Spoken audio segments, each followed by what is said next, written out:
ડીસાના 3 માર્ગો પર જિલ્લા મેજિસ્ટ્રેટનું જાહેરનામું। રાણપુર ભડથ જૂના ડીસા વાસણા રોડ પર રેતીના વાહનો ચલાવવા પર પ્રતિબંધ।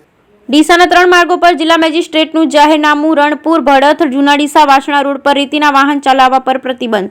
ડીસા પાસે બનાસ નદીમાં આવેલ લીજોમાંથી રેતી ભરીને જતા વાહનો રોડ પર નહીં ચલાવવા જિલ્લા કલેક્ટર અને મેજિસ્ટ્રેટે જાહેરનામું પ્રસિદ્ધ કરતા મોટાભાગની લીજો બુધવારે બંધ કરી હતી।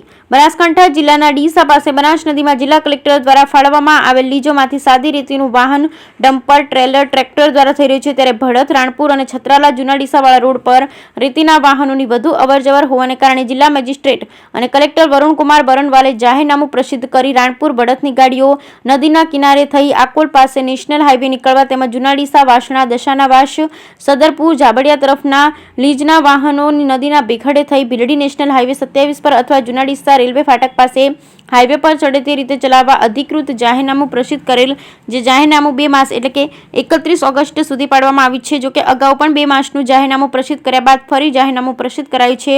ડીસાના આખોલ ભડથ રાણપુર અને છત્રાલા જૂના ડીસા વિસ્તાર જાહેરનામા બાદ લીજો બંધ રહેતા રેતી ભરવા આવેલ વાહન ચાલકો મુશ્કેલીમાં મુકાઈ ગયા, સાથે લીજ બંધ રહેતા સરકારને રોયલ્ટીની આવકમાં માટે મોટું નુકસાન થઈ રહ્યું છે। બ્યુરો રિપોર્ટ ભરત ઠક્કર, ડીસા, બનાસકાંઠા।